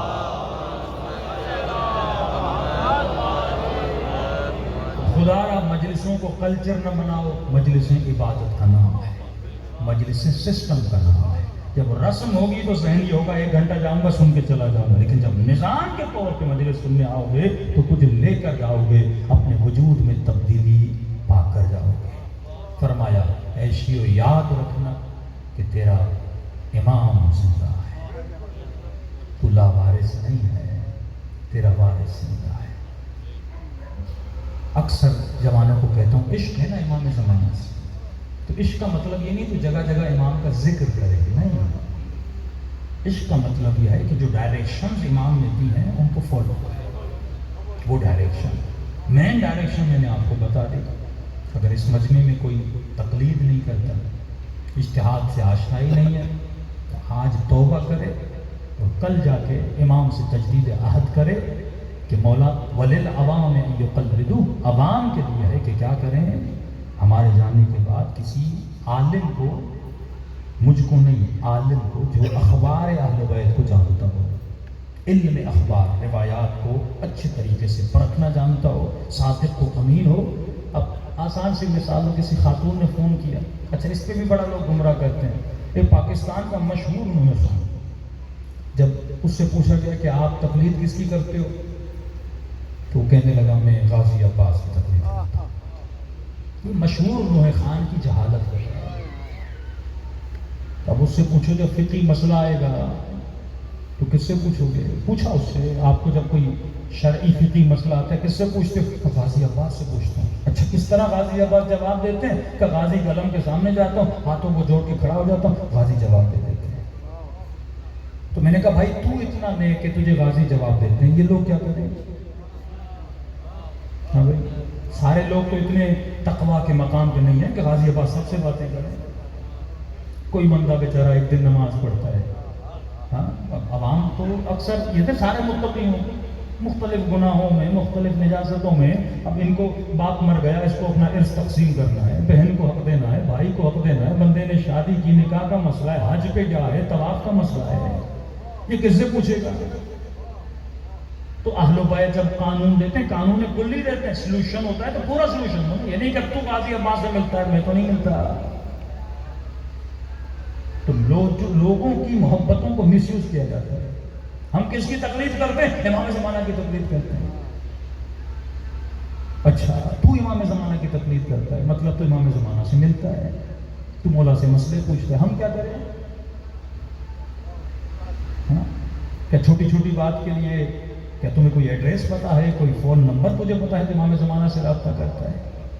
40 ہفتے لگتے ہیں جب بندہ عبادت کرے، پاک بنے، پھر فرزند زہرا کی زیارت نصیب ہوتی ہے. یہ حقدار لعنت ہے جو اتنا جھوٹ بولے کہ لعنت اللہ علی القوم الظالمین والکاذبین. یہ جھوٹ بول کے اچھا نام لے کے لوگوں کیا کرتے ہیں؟ گمراہ کرتے ہیں. عقل مندی والی بات ہے. بندہ بیمار ہوتا ہے کس کے پاس جاتا ہے؟ ہاں ایک باپ بولے نہیں میں بیٹے سے بڑا پیار کرتا ہوں، ہاں بائی پاس کروانا ہے، ڈاکٹر نے کہا 14 لاکھ کا خرچہ ہے. بیٹے نے کہا بابا نہیں ڈاکٹر کو پیسے کیوں دے؟ اچھا کیا کرتے ہیں کہ بابا ہم خود ہی کر لیتے ہیں. اچھا بیٹے کیسے کرو گے کہ یوٹیوب پہ سب کچھ پڑا ہوا ہے. آ جائیے نا یوٹیوب سوشل میڈیا. مجھے کیا ضرورت ہے کسی عالم کے پاس؟ حدیث پڑھی ہے, کتاب پڑھی ہے, بہار پڑھی ہے, صندوق پڑھا ہے, کتب اربعہ پڑھی ہیں. تو بولے میں ڈاکٹر کے پاس نہیں جاؤں گا. یوٹیوب پر میں نے دیکھا ہے کہ ڈاکٹر آپریشن کیسے کرتا, میں ویسے کروں گا. اور یہ چھری اٹھائے یوٹیوب سے دیکھ کر اپنے باپ کا سینہ چیرے اور باپ مر جائے تو دنیا اسے عقل مند کہے گی یا پاگل کہے گی؟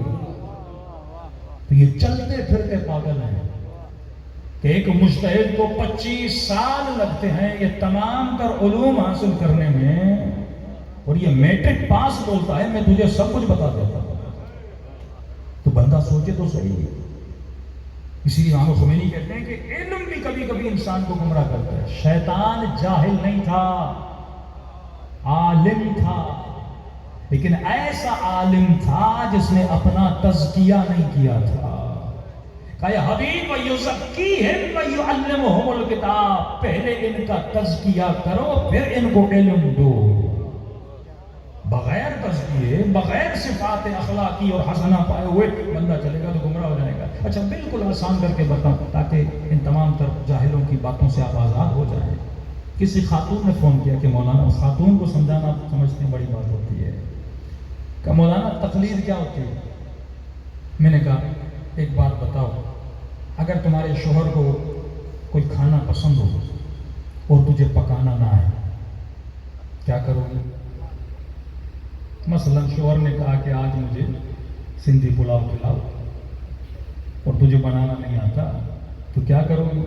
کہتی مولانا سمپل سی بات ہے, یا یوٹیوب پہ دیکھوں گی یا کسی سہیلی کو فون کروں گی جسے بنانا آتا ہے. میں نے کہا اچھا جیسا وہ کہے ویسے کروں گی. کہاں فون کروں گی.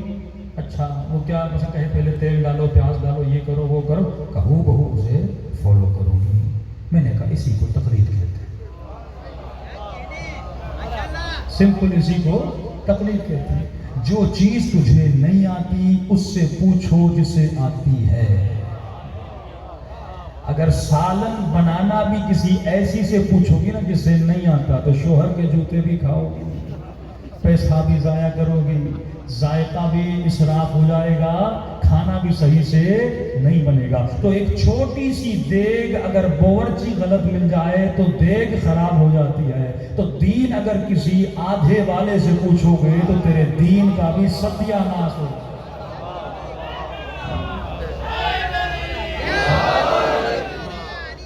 ٹھیکیدار بن گئے ہیں آج بھی. مجھے تو حیرت ہوتی ہے, ایک بندہ کوئی ٹی وی چینل ہے, کوئی دنیا نیوز کا پتہ نہیں, وہ کرائم کا اینکر تھا, کرائم نیوز کا اینکر تھا. اب نام مجھے اس کا یاد نہیں ہے, نہیں یہاں پہ لینا چاہتا ہوں تاکہ آپ یوٹیوب پہ دیکھ سکتے ہیں.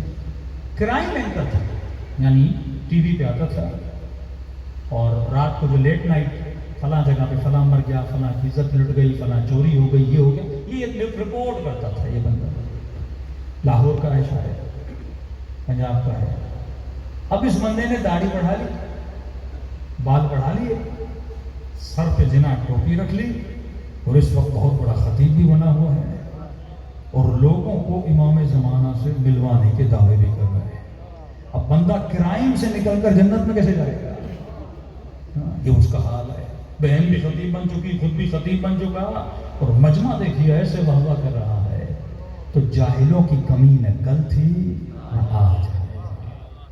عوام بہت سادہ ہے, اور سب سے زیادہ جس چیز نے اہل بیت کو تکلیف دی وہ عوام کی جہالت تھی. مناجات امیر المومنین پڑھیے, رونا آتا ہے انسان کہ رات کے اندھیروں میں کنویں میں سر ڈال کے, گمیل کہتے ہیں علی چیخیں مار مار کے روتے تھے. یہ وہ تکلیف تھی کہ لوگوں نے مولا کو تھی. سمجھاتے تھے, سمجھتے نہیں تھے, بتاتے تھے, سنتے نہیں تھے.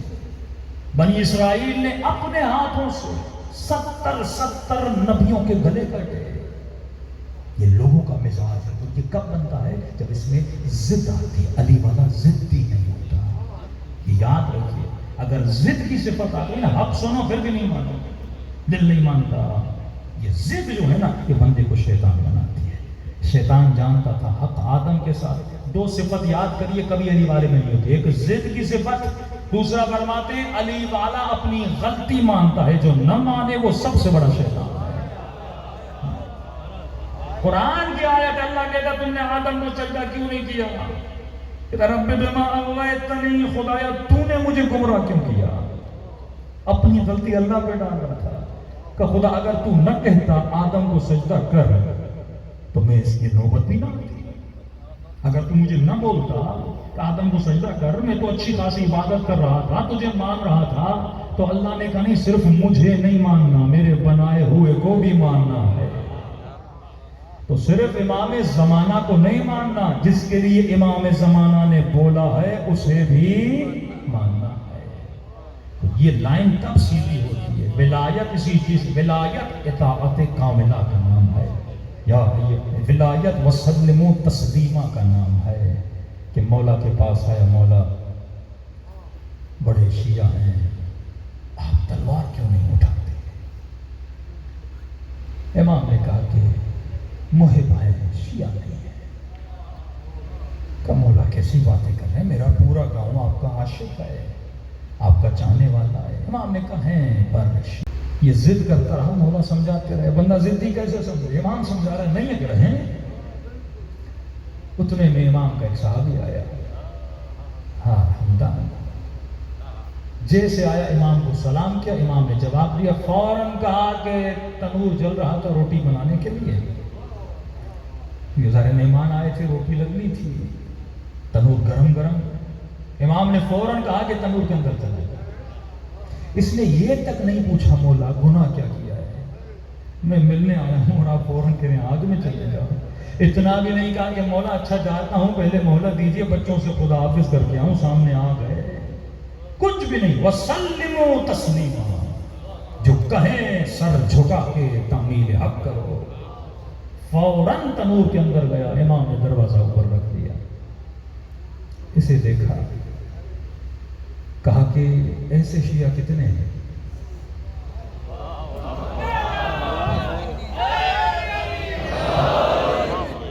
بڑا مشکل ہے مقام یقین کو حاصل کرنا، ایسی اطاعت بننا کرے بڑا مشکل ہے۔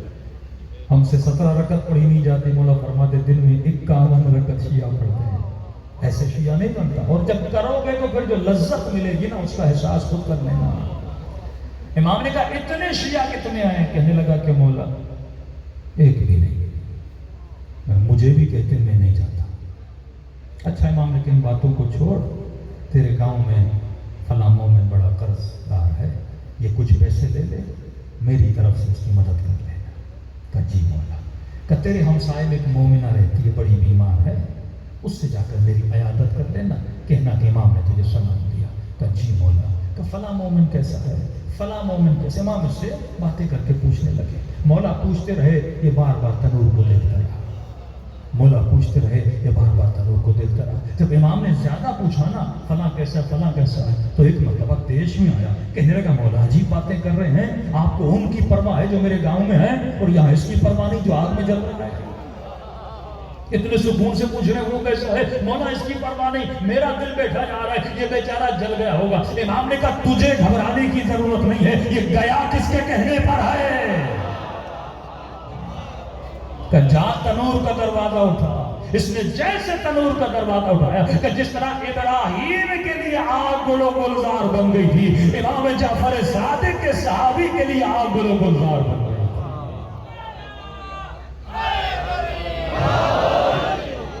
مضبوطی ہوتی تھی شیعہ میں، شیعہ فتنوں میں نہیں پڑتے تھے، شیعہ اطاعت کاملہ میں ہوتے تھے۔ یہ اطاعت، کئی لوگ کہتے مولانا یہ کیسا فتویٰ دے دیں، میں نے کہا تو اطاعت میں ہے، تجھے سوال کرنے کی اجازت نہیں ہے۔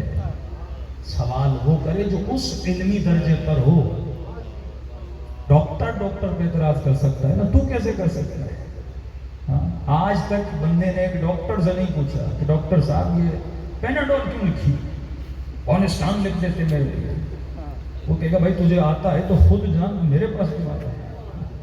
تو بندہ ڈاکٹر کو جا کے 1500 فی بھی دیتا ہے، ایک گولی جو لکھ کے دیتا ہے اس کے بھی کئی سائیڈ ایفیکٹ ہیں، وہ بھی کھا جاتا ہے، لیکن فری میں اللہ نے اسے اتنی نعمتیں دی ہیں۔ مجلس تو فری میں سنتا ہے، مجتہد 25 سال سوکھی روٹیاں کھا کھا کے بچوں سے دور، اتنے سال بیچارے، آغا سیستانی ایران کے ہیں نا، 40-50 سال سے اوپر ہو گیا، ابھی تک ایران نہیں گئے، اتنی سختیوں میں کڑوں میں رہے، اتنی مشقتیں یہ لوگ اٹھائیں، شہید صدر نے کتنی قربانیاں دی، شہید ثانی شہید اول پڑھیے تو صحیح، آپ کے مولوی جو کتاب لمعۃ الدمشقیہ پڑھتے ہیں جس میں آپ کے سارے احکام ہیں، یہ پوری کتاب اتنی ہے، اس کی شرح بہت بڑی ہو گئی، کتاب اتنی ہے، کہاں لکھی گئی؟ دمشقیہ، دمشق میں، دمشق کس جگہ پر؟ زندان دمشق میں۔ کسی شیعہ عالم سے پوچھے شہید اول کی قبر کہاں ہے، کہیں گے قبر نہیں ہے، شہید ثانی کی قبر کہاں ہے، پتہ نہیں ہے۔ کیوں قبریں نہیں ہیں؟ اس قدر وقت کو تنگ کر دیا گیا شیعہ، کتاب خانے جلا دیے۔ اگر یہ حدیثوں کو یاد نہ کرتے، آج تیرے پاس کوئی فقہ ہوتے، تیرے پاس حدیثیں ہوتی، 70 حدیثیں یاد کرنا، ایک شہر سے دوسرے شہر میں جانا، ہجرت کرنا، مکتب کو کنہوں نے بچایا؟ 1000 سال سے امام زمانہ تو پردے غیب میں ہے نا، یہی مولا کے نائب تھے جنہوں نے سینہ بسینہ حدیثوں کو، کتابوں کو لکھا، 70 جلدیں۔ تو علماء پریشان ہے کہ علامہ مجلسی نے اتنی کتابیں لکھی کیسی ہیں؟ کہتے ہیں جب وقت کاؤنٹ کرتے ہیں لگتا ہے یہ بندہ 2 سے 3 گھنٹے سوتا تھا، باقی بس لکھتا رہتا تھا، جن کے ہاتھ سوکھ جاتے تھے کہ فرماتے کچھ ایسے مراجے یعنی ہاتھ کھلتا نہیں تھا، اتنی کتاب لکھی تھی، ہاتھ وہیں پہ منجمد ہو گیا تھا، بڑھاپے کے عالم میں اتنی قربانیاں دیں۔ اور شہید اول فرماتے زندان میں سیاہی نہیں تھی کہ یہ جو چیزیں ذہن میں تھی اس کو اتارتے۔ انہوں نے زندان مان سے اتنا کہا کہ مجھے صرف ایک قلم لا کر دو، صرف قلم۔ اس نے کوئی کہتے ہیں کہ پرندے کا پر یا ایسی کوئی چیز لا کر دی۔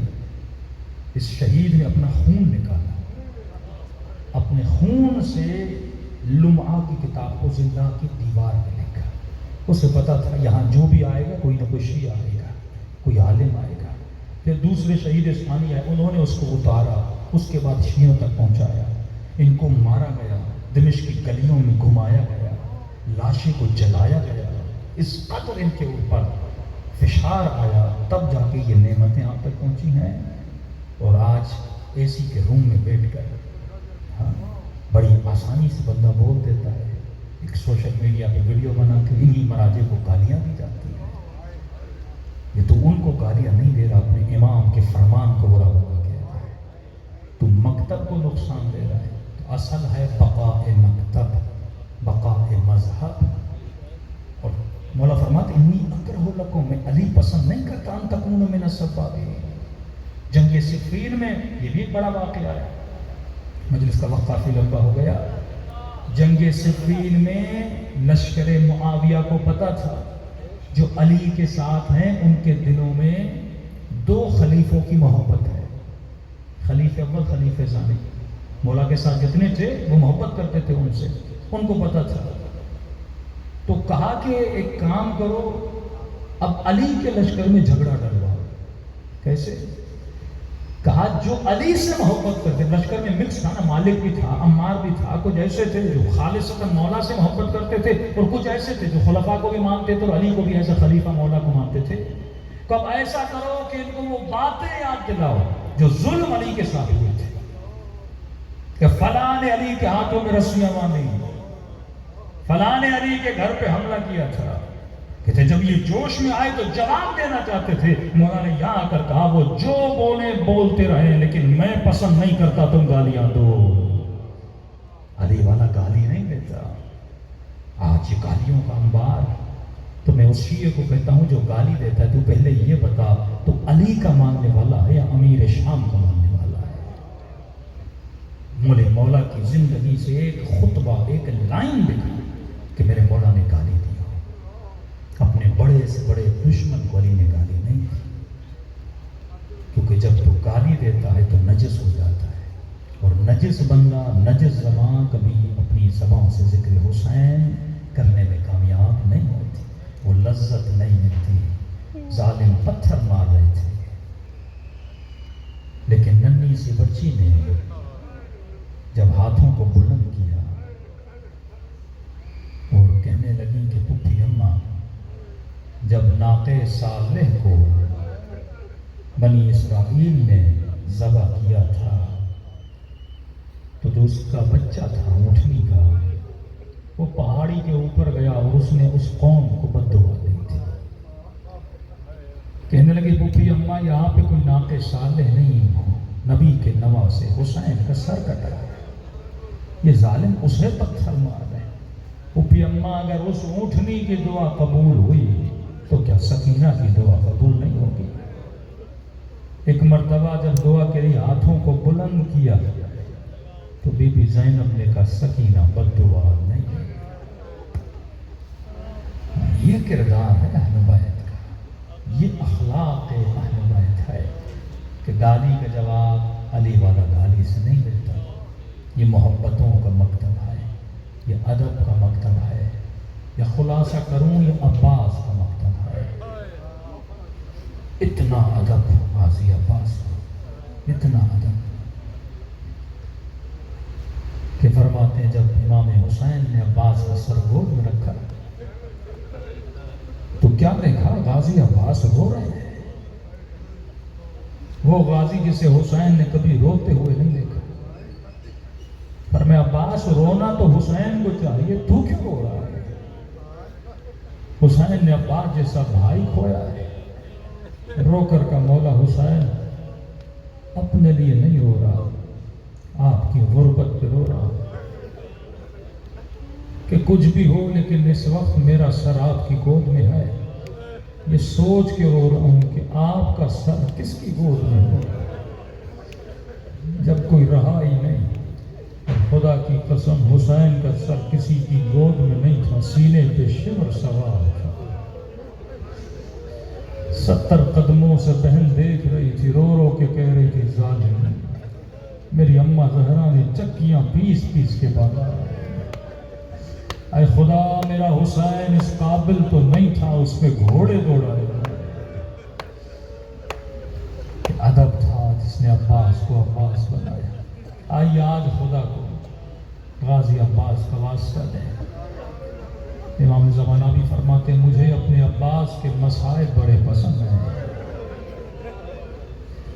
جس پر زینب کو ناز، جس کا لقب ہو قمر بنی ہاشم، بنی ہاشم کا چاند، کہ ماں کو خبر ملی پر یقین نہ کیا میرا عباس کیسے دنیا سے جا سکتا. کسی نے کہا کہ بی بی ظالم نے گرز مارا تھا، کہ میں یقین نہیں کرتی وہ عباس جو اپنے بازوؤں سے گرز کو روک لے. کہتے سننے والا سمجھ گیا یہ بوڑھی خاتون عباس کی ماں ہے. کہا تو سچ کہہ رہی ہے کہ عباس ہاتھوں سے گرز کو روک لیتے تھے، لیکن کیا کریں کربلا میں عباس کے ہاتھ کٹ چکے تھے. السلام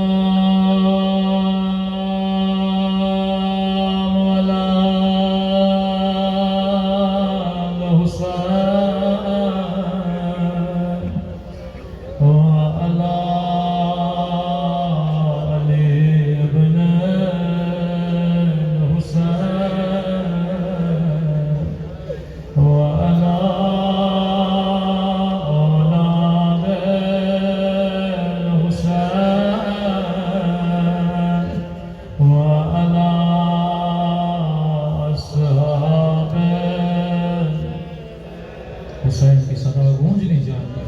السلام علی حسین وعلی علی ابن وعلی اولاد وعلی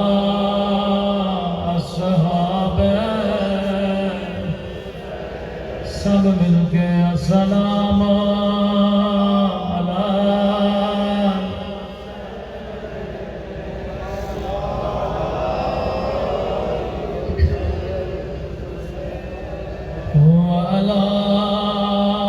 اولاد الحسین وعلی اصحاب. میرا سلام ہو درد بھرے منظر پہ جب حسین نے گھوڑے سے اتر کے دو کٹے ہوئے اٹھائے تھے بازووں کو چوم کے کہا عباس میری کمر ٹوٹ گئی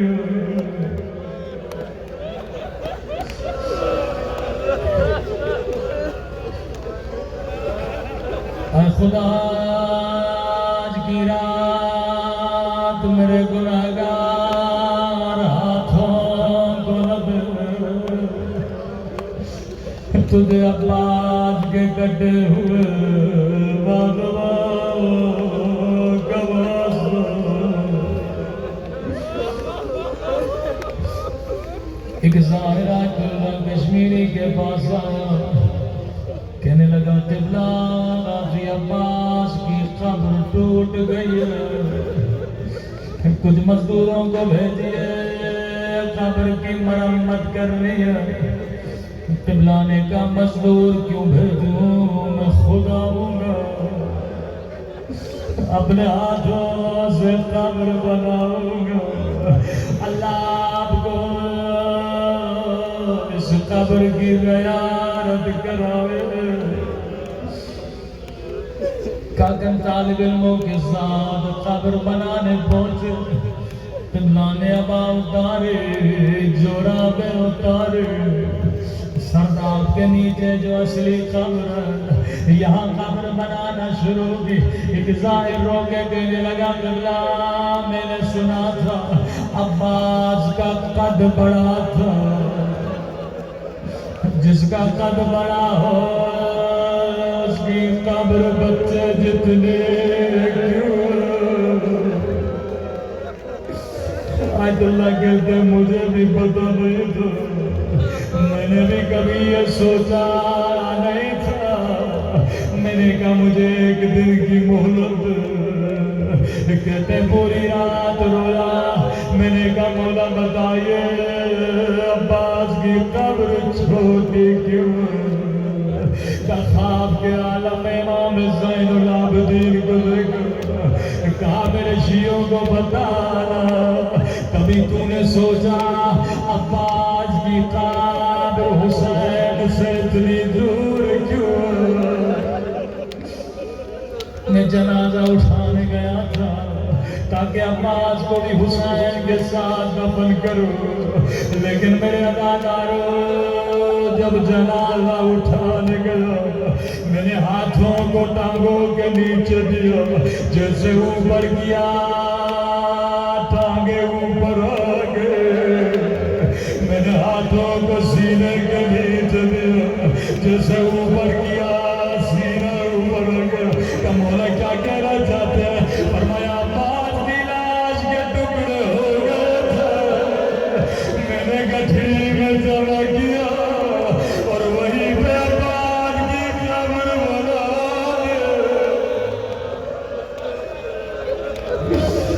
جس کا قد بڑا اس کی قبر چھوٹی کیوں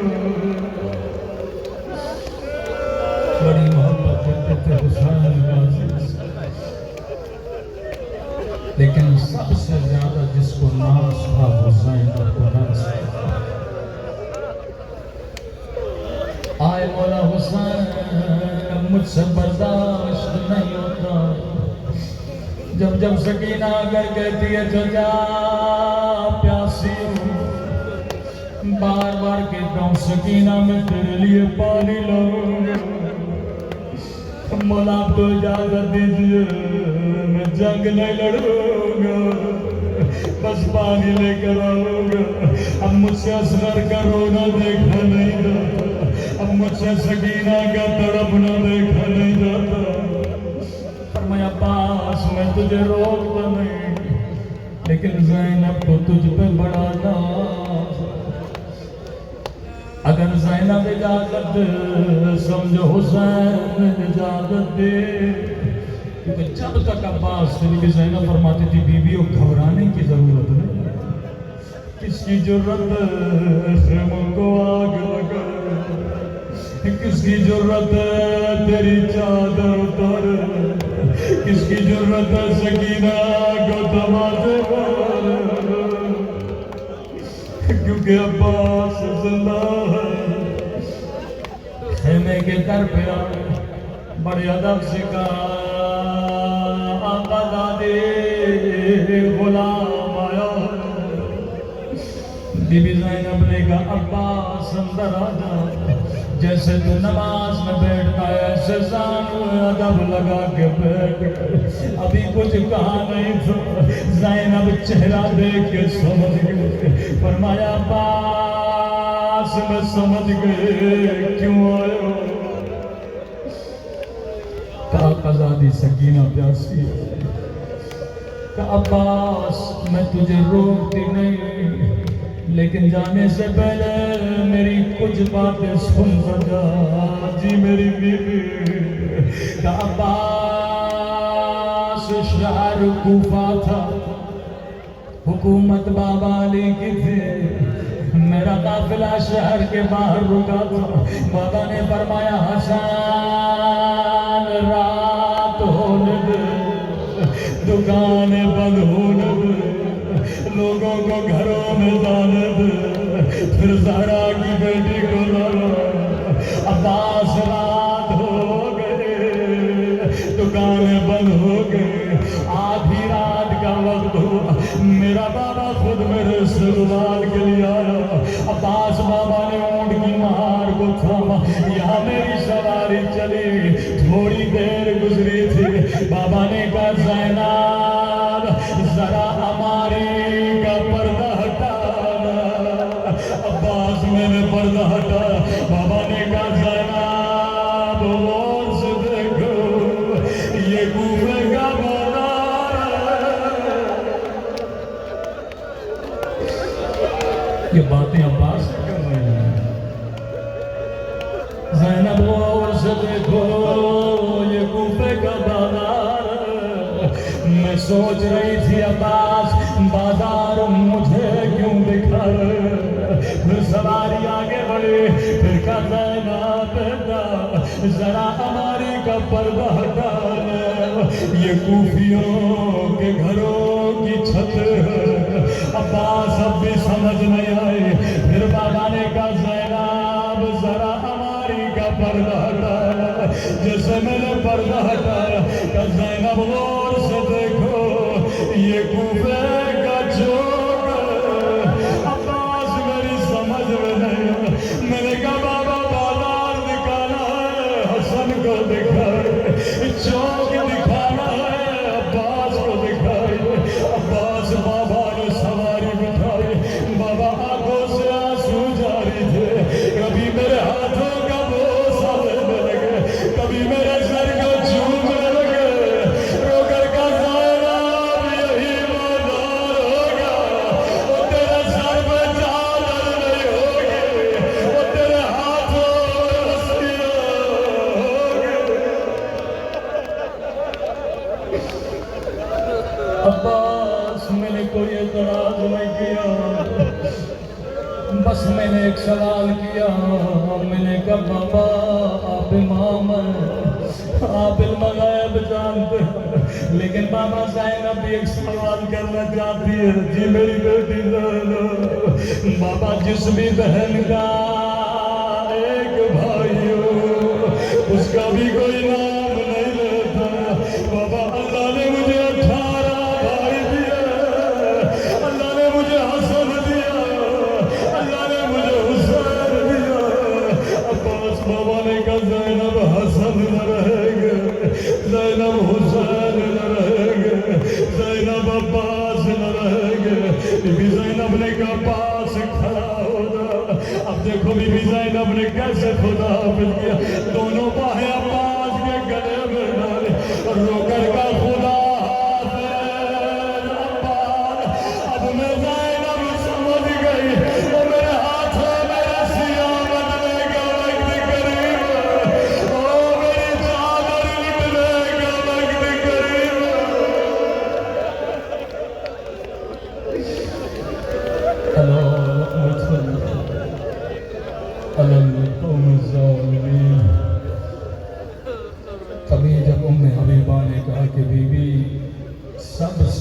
کے نیزہ پہ یہ گھوڑے کی گردن میں کسی کا سر ہے؟ بی بی گھوڑا چلتا ہے یہ سر گھوڑے کی ٹاپوں میں لگتا ہے۔ زینب نے رو کر کہا یہ میرے عباس کا سر ہے۔ کبھی بھی سب سر نوک پہ یہ سر گھوڑے کی گردن میں کیوں ہے؟ کہا یہ بھی نوک پہ تھا لیکن نگاہ جب میرے کھلے سر پہ پڑتی ہے یہ زمین پہ گر جاتا۔ اے خدا تجھے عباس کی غیرت کا واسطہ، تجھے کٹے ہوئے بازوؤں کا واسطہ، ہمارے مولا اور آقا امام زمانہ کا ظہور فرما، ہم سب کو مولا کے آوان و امثال میں شریک فرما۔ اے خدا ہر طرح کے فتنوں سے، شر اشرار سے اہل بیت کے چاہنے والوں کو محفوظ فرما۔ وہ صفات تو ایک شیعہ میں ہونی چاہیے، ہمیں ان صفات کا حقدار بنا، راہ حق پہ چلنے کی ہدایت نصیب فرما۔ پروردگار ہم سب کے صغیرہ کبیرہ گناہ معاف فرما، بالاخص بانیان مجلس منتظمین ان کے جتنے مرحومین ان کے درجات کو بلند فرما۔ اے خدا قبر و قیامت میں مولا حسین کی شفاعت نصیب فرما۔ پروردگارہ جو مانگا نہیں مانگا اپنے خزانے قدرت سے ہم کو عطا فرما۔ ہم سب کو زبان ذاکر عطا فرما، بدن صابر عطا فرما، دل شاکر عطا فرما، عقل سالم عطا فرما۔ ربنا تقبل منا انک انت السمیع العلیم۔